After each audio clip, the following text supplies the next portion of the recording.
You know the rules. We have lots of Cobra Kai to get to. Mm-hmm. I have lots of, per usual, super specific questions to ask you. But first, we get to play Dicey Questions again.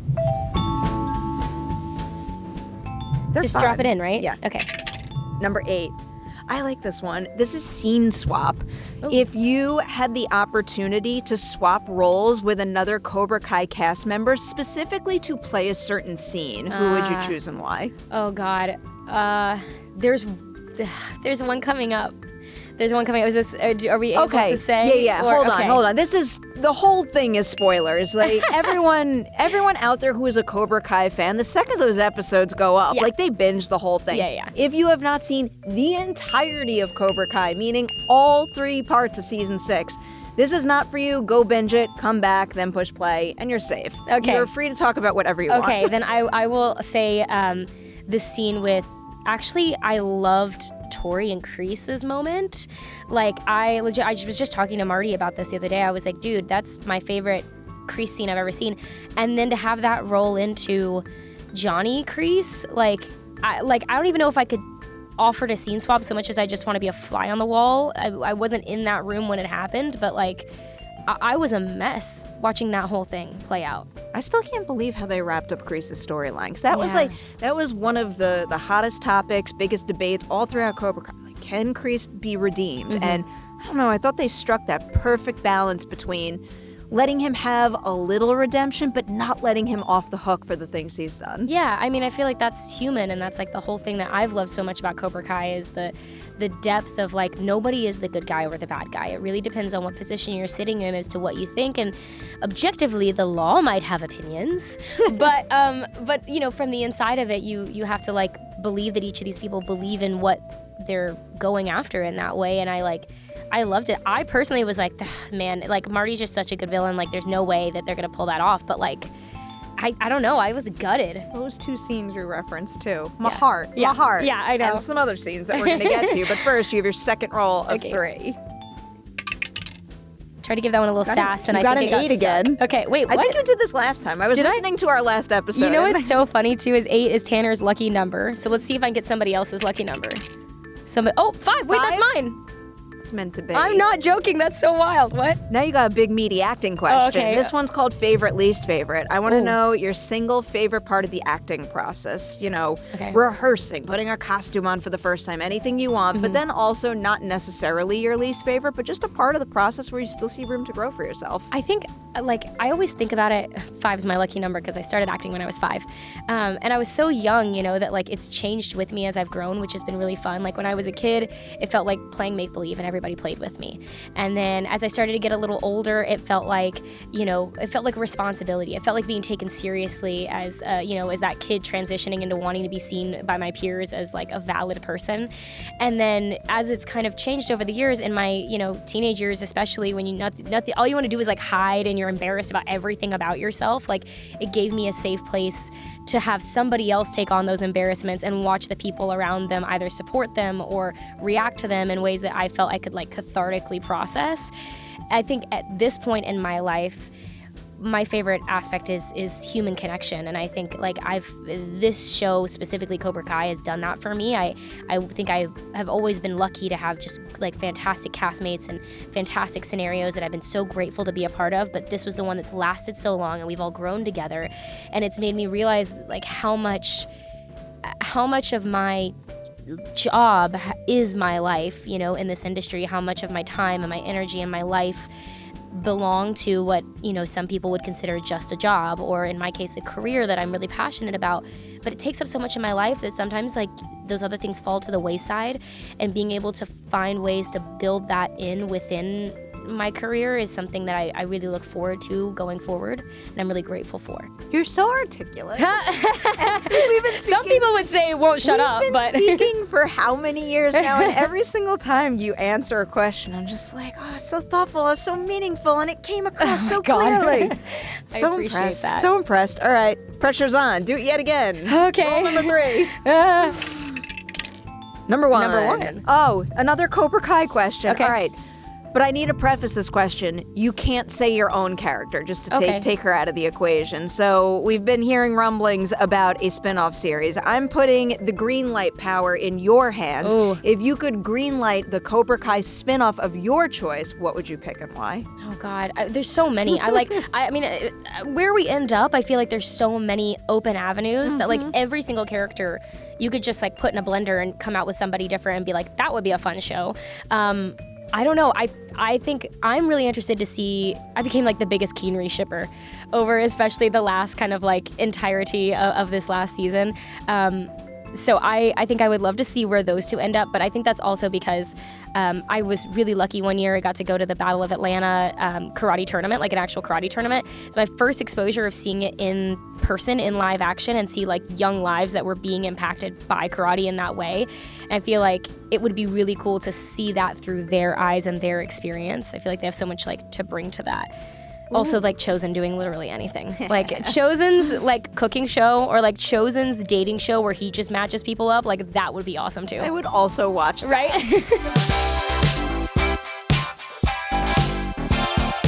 What's up, everyone? Welcome back for a very special edition of Collider Ladies Night because Mary Mauser is now a 3-timer. This is your 3rd time on Ladies Night. Do I get like a badge?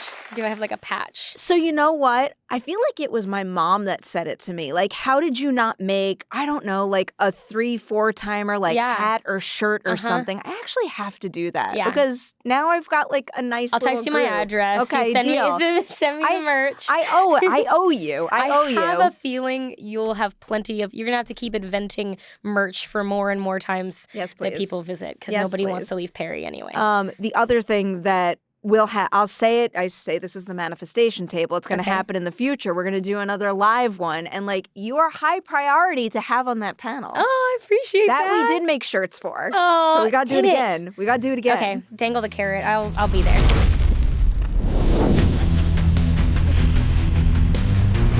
And one of the first questions I had for you, I've been asking this every once in a while, but I think it pertains to you quite a bit because you've all been on the convention circuit and just, I don't know, like you've come face to face with so many people who prove that your work matters so much. So I'm curious, do you remember the very first time you have experienced that, where you realize your work as an actor isn't just, you know, it's entertainment, but it also can mean so much more to the people consuming what you make? Gosh, I like every experience has kind of grown with me as well, like that in itself. Like I think initially I was in such shock that the imposter syndrome of me, like anybody who would say something so wonderful and kind and generous of them to offer it, and I would take it and just immediately be like, yeah, but they must mean like my castmates because they're all so talented, or like they must mean, you know, but our writing is incredible and that's really where it's at. And so I think I have a hard time taking a compliment to be able to like process what that would be for me. But over time, I've started to kind of like try and let myself hear little bits of it at a time and process and download it. But I think the ones that always excite me and resonate with me are either the young adults that I've met who have gone in karate, but specifically young women who have gone and joined not just karate, but any martial art. You know, my sensei's quote is, the right martial art is the right martial art for you. And I've met people from all walks of life who have pursued something that they love now because we turned the tide for them. And that is just insane to me to think about, like to have that kind of an impact. I wouldn't be who I am today. Like my life has changed so much over these last 8 years. I mean, you know, you've been there for so many steps along the way. How many years too? I still can't quite believe it. Same. But over this time, it's like so much of my life is gone. I feel like I'm 180 degrees in a different direction. And to think to even have the, you know, a small version of that, but especially such a large impact is insane to me. And then I love the people too who have told me that it's because of the multi-generational aspect of this show that we're able to bring people together. I spent this last weekend at MegaCon in Orlando and specifically had 2 separate instances where I had parents who were bringing up their kids to meet me. And, you know, I'm making conversation with the parents. And the second the kids turned their back a little bit, the parent turned to me and said, tears in their eyes, like, you have no idea. I would have missed out on years of my young adult's life as they've turned into a teenager and they don't want to hang out with their parents, but we share this. And that is just insane. That is just crazy insane to me. I was talking to Ralph the other day about Karate Kid Legends. And I said pretty much that to him. And I want this franchise to keep going on and keep doing that for people, because really, it's not very often that we see in this industry someone spin off something popular and do it with such like heart and purpose and pure intention. And you guys have done that just like to the nth degree in a way that truly has brought so many, like the amount of people, like obviously I've been blessed to meet and know all of you over the years, but the amount of people that like I've even met just like in YouTube comment sections where like someone sees me post something about Cobra Kai on Instagram and then I see a DM about how much the show means to them, and then all of a sudden we're chat. Like it really is the coolest thing ever. Stop. You should be so proud. So the next thing I did want to hit with you is this whole convention world, because that is also one of my favorite things about popular franchises, and especially like nowadays that these convention circuits exist, because in years past, like they haven't always been around or haven't been as prevalent as they are today. And I do think that the opportunity to, narrow the distance between like fan and the creator of the thing that they're so passionate about is so important. So what's the very first moment that you realized being on that circuit was going to be important to you, that having those kinds of interactions mattered to you? I think when I initially started it, I was like, well, first of all, I mean, anybody who knows me knows, like, I'm the biggest fangirl of things. Like, I spend these entire conventions geeking out. I could embarrass the crap out of myself with a dozen stories of things that I've done, like, in the green rooms, just being, like, just staring open mouthed at these people. Give me one. So, oh, God. Give me one. Actually, I'll have to see if I can find the digital to show you, but this last weekend, I got to meet some of the Twilight cast. I am the most, God, I hope nobody ever stumbles across this, biggest Twilight freak you've ever met. Like, my like signature on everything was like Twilover. Like, I was like, it's something, okay? But I got to meet them and do a photo with them.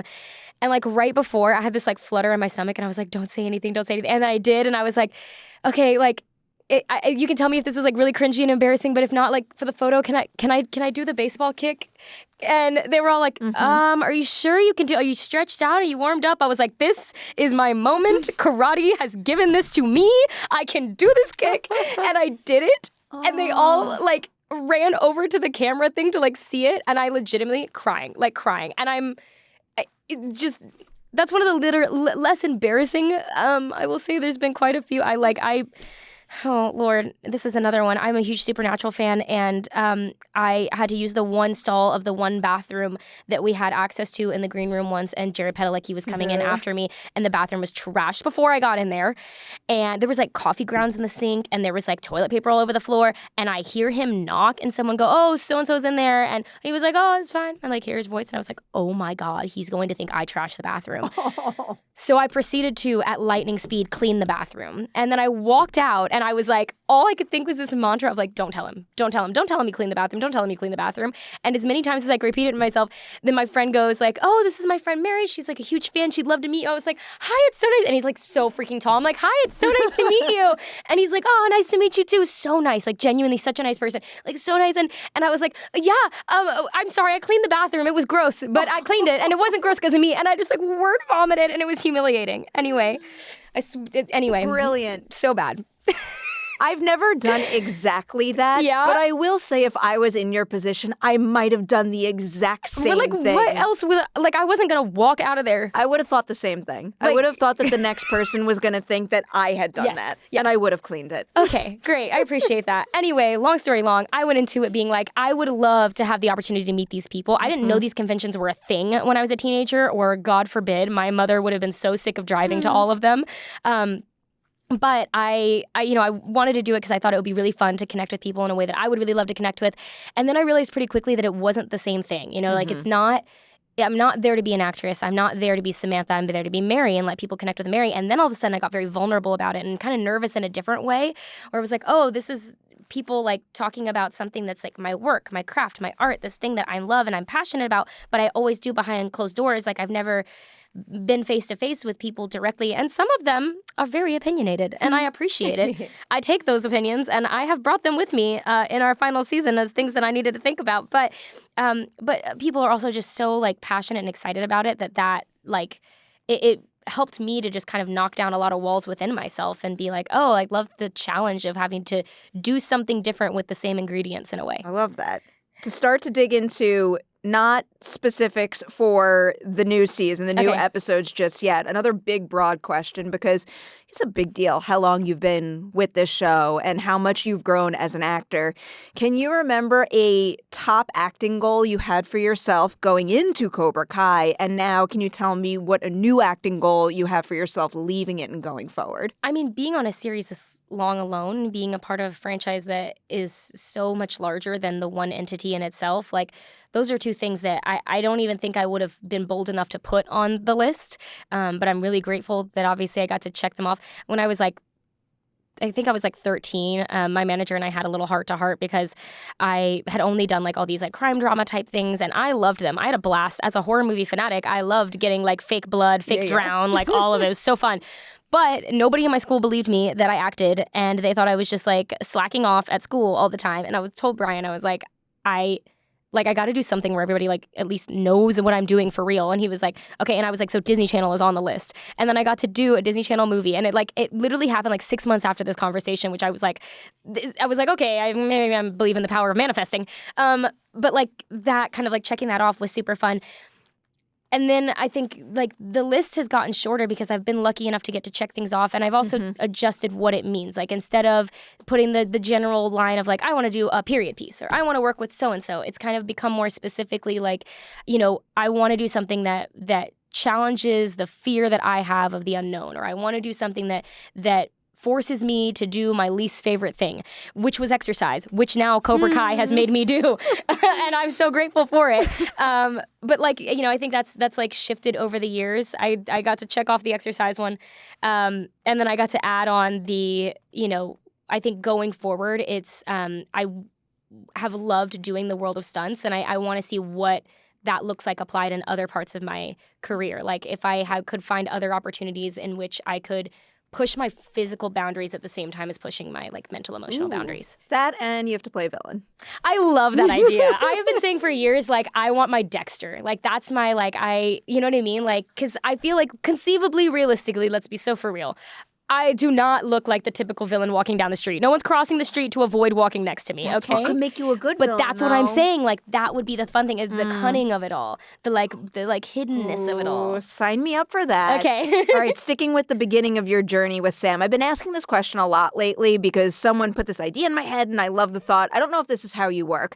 When you start a new TV series, it can be scary because you're on unstable ground. You don't quite know who your character is. But then you have that aha moment where like you do something or you think of something and you have just found them.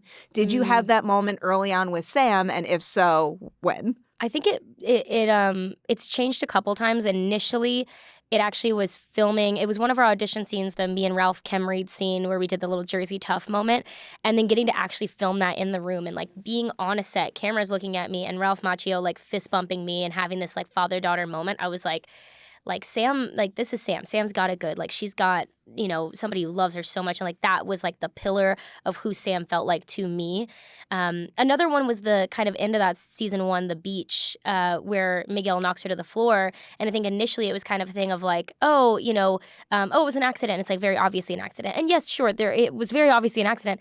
But the accidents still have repercussions. And I think that for me became a thing, especially going into Sam's relationship with karate going forward, of seeing how it could turn somebody that she loved and from so sweet to so hard, and being physically impacted by that. Like, I feel like that then set everything into motion for me in terms of Sam's relationship with martial arts and the dedication to making sure she never strayed far enough to maybe be the person who would have that same impact of hurt. The layers of this show is wild, seeing how that's built. I'll add 2 more broader questions before I interrogate you about these final... Sweating already. Particularly the final 3 episodes, but I did want to follow up on something we've spoken a lot about. You've always told me how receptive Jon, Josh, and Hayden are to like your own thoughts, and really with all the actors, making sure that these characters feel uniquely your own. What is something that you brought to the table that was really, really important to you, they heard and they incorporated in the character, and it was just a really thing for you to hold tight to and see through to the finish? I think, again, like they're geniuses and they hardly need a nudge in any direction. It would be a perfect, wonderful opportunity to have never been opened my mouth once. I've been so grateful that they've allowed us input, and I think, though, the thing that I actually ended up having a conversation with, I think it was specifically Hayden about, was in between seasons 3 and 4, a conversation in which, I think it was 3 and 4, maybe it was 2 and 3. Hold on, my lore is getting all mixed up right now. I'll get there and then we'll backtrack if I can figure it out. But point being, I said, I think it's so important for Samantha that it's so great that she knew Mr. Miyagi. I think it had to be between 3 and 4 because we've been introduced to Chosen. And I had said, it's cool that now the 3 people who would have ever trained under Miyagi that we'll see in this universe can be in a room together going forward.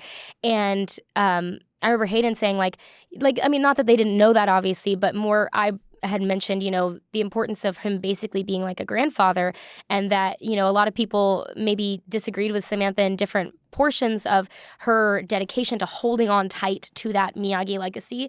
But I think for her, it was personal. It's not about like a legacy of an unknown. That's a legacy of the person that she considered like family. And they, obviously, like I said, kind of already had those wheels in motion, I'm sure, but came back to me later and said, we really appreciated that perspective because now, we think of them like family. How does that impact their relationship and the memories that they could have all shared? There's such an important aspect, and then seeing in the end her getting the necklace. Oh my God! We filmed that scene on my actual birthday. I could not keep it together. The amount of times we had to retouch my makeup, as I was just like. There's another time I wonder if you kept it together. I'm going to get to that in a moment. Okay. The other broader question I had that kind of like adds a layer to that idea is, like you've said, the 3 of them, like they know what they're doing. They're writing A+ stuff.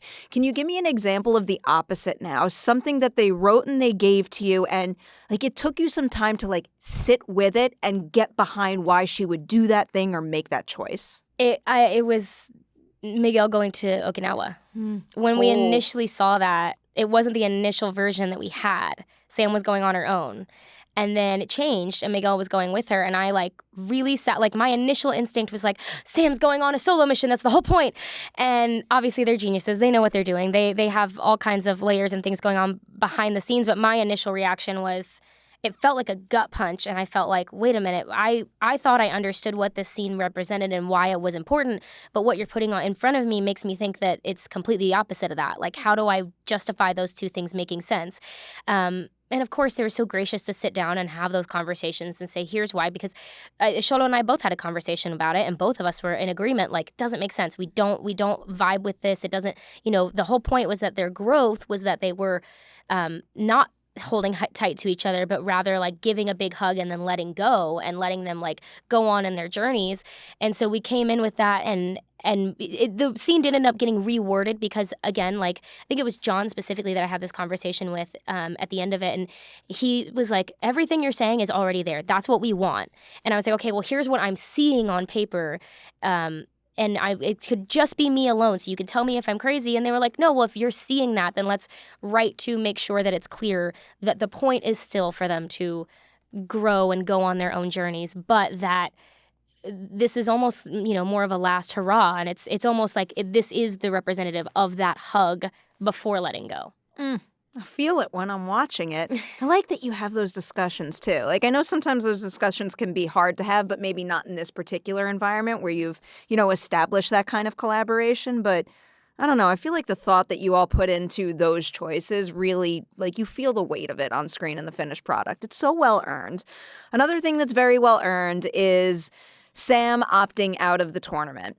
I have a couple questions about that. First, one thing that I was wondering, from your perspective, preparing to play a scene like that or making a choice like that, I'll get to the specific scene in a moment. Do you think that she would have made the same choice had Robbie not, lost, or had he done better? Because she's clearly, visibly very upset by what happened, and specifically by, I think it's Hawk who said, well, now we have no chance, and it feels like she's more defeated than ever. So if that match had gone differently, do you think that would have impacted her decision ultimately? Yes, but I'm glad it happened the way it did. Yeah. Because I feel like what she needed was, I think, I as Sam, like in that moment I remember just so lost looking at the paper and then like I said, like as a scene, seeing that and then seeing that she didn't go on, I felt so like, again, just like, holy shit, that's not where I thought this was going. I have to make sense of this, because to me, where Sam's looking for the why am I fighting, like all along it's Miyagi's legacy, it's Miyagi's legacy, but it's not Mr. Miyagi's legacy alone. It's the whole point of it, and the thing that I personally have taken away from martial arts, the belief that you have all of these tools in your belt so that you don't have to use them, and the power of teaching that lesson to more people. I think Sam has this belief that like it's almost this like purpose to share that message and to make sure that nobody ends up so hurt as her friends have been by this world. And I think the importance of that is, not letting the other win. The victory had Robbie won, and therefore made it easier for Sam with the points to have a really good fighting chance to succeed, would have been that the Miyagi-Do name would be on that trophy, it would be on those websites, it would be in those articles, it would be on the news stations, and that message could then usurp the message that had been fighting to get put out there, this negative, hateful, spiteful mentality. And the power of being able to cover it, put that label right over top of it and say, no, you don't even have to look at that, like this right here, to me felt like the purpose. Robbie losing then means that it takes that away. There's no victory in Sam just fighting to high hell just to collect a bunch of points that aren't going to mean anything, and the one dojo that comes out on top is still going to be the same dojo, and at the same time they're going to look like they're believing in the exact thing that they're trying to convince people not to believe in. So I was so grateful for the opportunity to have her learn that lesson. Like, I think that's the ultimate lesson that Sam needed to learn from day one, and yeah. So refreshing. It's so refreshing. I want to stick with that idea, but kind of jump forward a little bit, because like this was one element of how it was structured that I really loved. So she has that conversation with her father where like both of them are kind of directionless. Like he admits like he doesn't even know what the right answer is. Then he gets the answer in a dream. And what I thought was going to happen after that was that he was going to tell her the answer he learned in his dream, and then she was going to make the decision to back out. That is not the case. When you read that, why did that feel so true to character? And I guess what were some goals you had for yourself to like make sure the decision came across, even though we don't get to see her make that decision? I was really... that's one of my favorite scenes. That's like probably my favorite scene that we got to film this season. Because first of all, because it feels like a bookend to that initial conversation, that very first scene that I got to have connecting with Ralph of, at that time it's, oh, don't let him borrow my swim trunks next time, but I'll try and be more open to the fact that you're growing up. And then being able to show him, hey, Dad, like, I'm going to try not to cry. You held my hand the whole way through it. And I've done it. I did the growing up. And okay, anyway,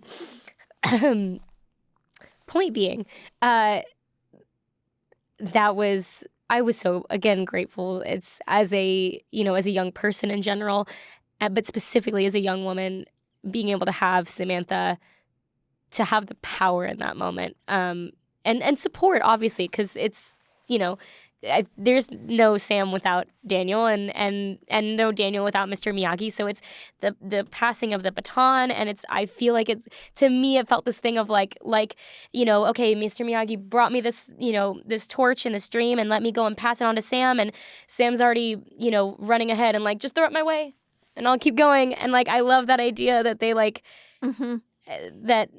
that to me is the only way in which there could be a next story for Samantha would be from that moment.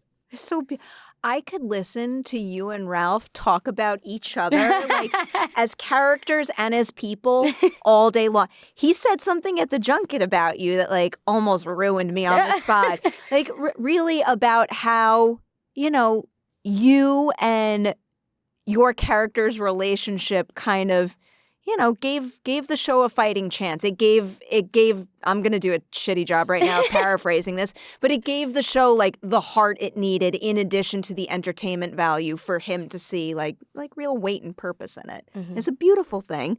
I'll just stick with this for a moment longer because I'll tell you, that goodbye scene in the airport. Talk about the tissue box. Those aren't like, I was about to say acting tears. There are many wonderful acting tears that I believed. That felt like it went a step beyond. Like all those tears from all of you felt like the realest of the real. Like, were you okay in that scene? How did you get through that? I mean, that, like, for sure. That's, I think, the most I can look at that and say, like, oh, that's Mary. That's like, I was barely Samantha in that moment. It's one of those things, like, you know how everybody like hears your voice on a voicemail and you're like, oh, do I really sound like that? I looked at that, I'm like, oh, do I really cry like that? Because like I feel like in every other instance, like, not that any other screen tears haven't come from the same place, but I mean, it was like hard to hold on to and remember the idea that like, okay, wait, no, we're still playing make-believe. This isn't real. Because it's become real. I mean, my relationships with the people on the set have been so pivotal and foundational in the person that I am becoming and that I hope to continue to become.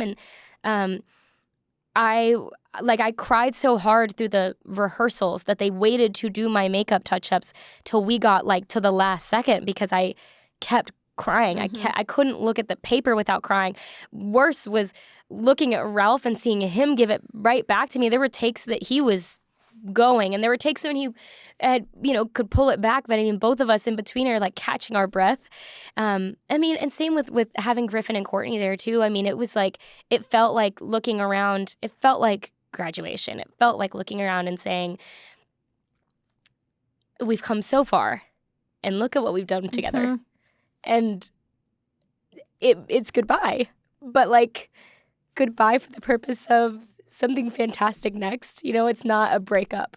And it was all of us just having this moment of like, I don't want to let go, but I'm proud to let go and I'm excited to let go. And like, honestly, I remember doing the first like rehearsal of it and looking over to the side and Jon Hurwitz was in tears. I want to say Josh and Hayden weren't far behind, but I like legitimately caught him out of the corner of my eye and he's like mopping up his face. He's got two girls who are getting close to that time in their lives. And I think everybody on set it was definitely the most solemn day that I think we had near the end because everybody was really quiet and really respectful and giving us our space to get to where we needed to in this scene. But I think everybody was also taking that as like a reflection. It was hard to giggle and laugh as we were all looking at it in its face saying, okay, this is the goodbye. It's a beautiful thing as a fan to experience that moment too. Like I want to make sure this doesn't come across as like I was ever taken out of the reality of the show, but like it kind of was really special to almost have like a little bit of a fourth wall breaking kind of feeling where like I saw the characters like saying goodbye and celebrating their growth and everything they've accomplished. But I also saw all of you as actors in that moment too. And I don't know, I think it's a really special thing to be able to have both of those things exist in one moment. And we were so lucky to know it was our final season and to have our creators have written to that so beautifully gave us the freedom. I feel a similar way about, but it was still somewhat mid-season, so it hadn't fully set in yet, but the moment when we're all in the locker room and it's the who are we, Miyagi-Do, who are we, Mike? We were all just a freaking wreck filming that because it was another one of those moments where we all were sitting there legitimately in between takes going, all right, guys, last take. The last setup, this is the last place that camera is going to be. We're all going to be in the same room rooting for the same thing like this. Oh, it's such a good moment. I have to let you go soon because you have stuff to do. You have important celebrating and all that good stuff. I would stay here forever if I could. I would keep you here forever. There's no doubt in my mind you'll be back on Ladies' Night eventually, but I'll end with these two questions. Okay. One question we've been ending all Ladies' Nights on, and it's a new thing since you were last on. But before I wanted to ask this really badly, I guess from like your perspective as Mary, but also I am curious for Sam's perspective at the end of this entire journey. Like, what does Cobra Kai as a dojo mean to you now? I think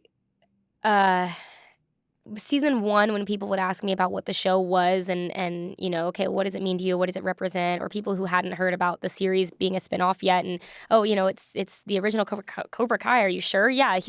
And to me, what I used to say, like my little like one line that encapsulated it for me was it's the how to build a bully, like watching how a bully gets made, how you can, you know, take input from one source and you can make it your entire self, and how you can easily be misled if the person that you're letting lead you has the wrong intentions, you know, for better or worse, meaning to or not, well-meaning or not, as Johnny was obviously well-meaning in his intentions with Miguel. But my point now, I think, that I've come to is it's more about its duality. It's human nature. It's the natural instinct to want to fit in, and how hard it is to be the person to go against the grain. You know, if everyone in your dojo is strike first, strike hard, no mercy, how hard it is to be the person to step aside from that and to be vulnerable and to let the pain actually hit you and actually touch you and really feel the impacts of that instead of running away from it. And then, you know, how to take that and turn it into something really wonderful and beautiful and strengthening to your body and strengthening to your mind.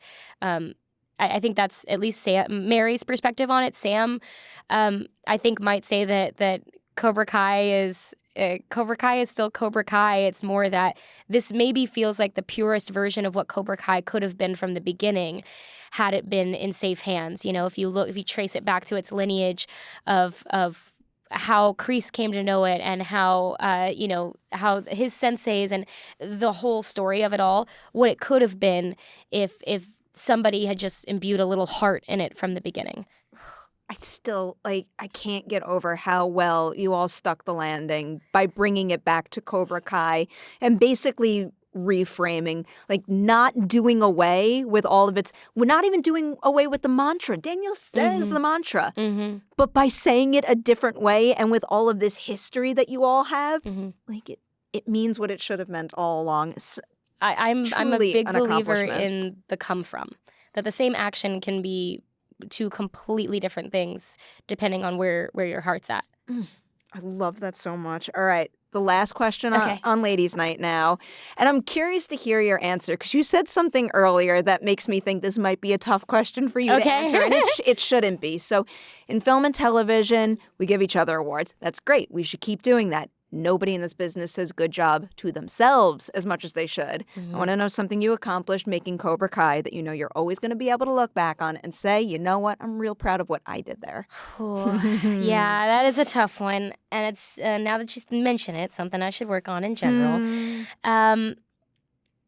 I feel like the thing that I am most, like, I'm walking away with feeling can be my mantra, be my fortification inside going forward in life, that has come from my work on Cobra Kai, was challenging myself, and also then allowing myself to take something that could be considered like a silly little art form for entertainment, and actually letting it like really mean something to me, that even if it doesn't resonate with anyone else, the choice that I make, that it could mean something really important to me and let me be fulfilled when I go home at night by the choices that I've made, regardless if anyone agrees with them. And then I think the other kind of aspect to that is it really has been conquering one of my greatest hindrances that I put in my own path, which was, being afraid of change, being afraid to do something that I don't feel confident in on day one seems terrifying to me. And I think that I've gone through many phases with that, to the point that now I'm walking away like I can't wait to do the next thing that I mess up really badly on day 1 and day 2 and day 10 and day 15 before I can get to a point where I'm even kind of a little bit okay at it. And that has brought me on a journey where I actually was, studied martial arts in my off time, and studied it in my personal life, and was very fortunate enough to have a fantastic team behind me and ahead of me and above me to push me, which, it led to me earning my own black belt, which is something that now I get to have that with me for my whole life, and hopefully pass that down to the next person who asks me, what's the most important thing I could take away from Cobra Kai? Go join martial arts, but also or find your thing, whatever your thing is, and let it be that. I love that answer. I just hope how special what you all did is. Again, it's not very often in this industry we get to see the continuation of a beloved franchise done with purpose and with a story that matters, and also the fact that you all got to see it through to fruition, and these storylines just wrapped up in the most beautiful way. Exceptional. I still can't believe how happy I am right now. I'm already crying. Don't do this to me.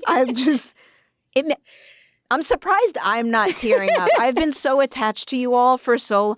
Actually, I will also add this. As a Karate Kid and Cobra Kai fan, it has meant the absolute world to me that you all stuck the landing and poured your hearts and souls into the story.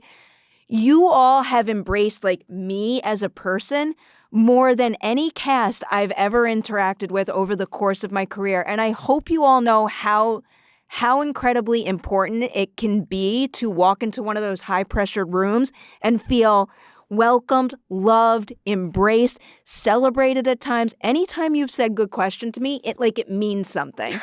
I feel at home in all of your presence, and I will be eternally grateful for that. Okay. I mean, now I'm going to give you the biggest hug. Seriously. Are you kidding me? Yeah, God.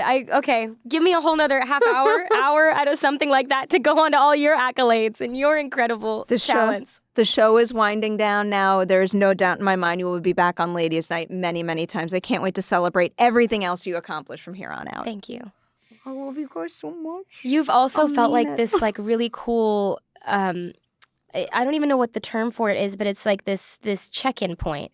You've been with us from day one, and so as we've accomplished each of these kind of hurdles that we've hopped, it's felt like we've done it together, and I love the opportunity to talk to you again about these things because it always feels like we're all stepping one step forward. You've outpaced us by a lot. You're doing incredible things, and I'm so excited that you take some time to remember us, but it's been so great to feel like we've all been hand in hand. As I babbled my whole little spiel there, I think the only thing that stopped me from tearing up is the realization that this isn't even. Yeah, no, you're not getting rid of me. I get to moderate your Paley Fest panel in a couple of weeks, so I'm okay.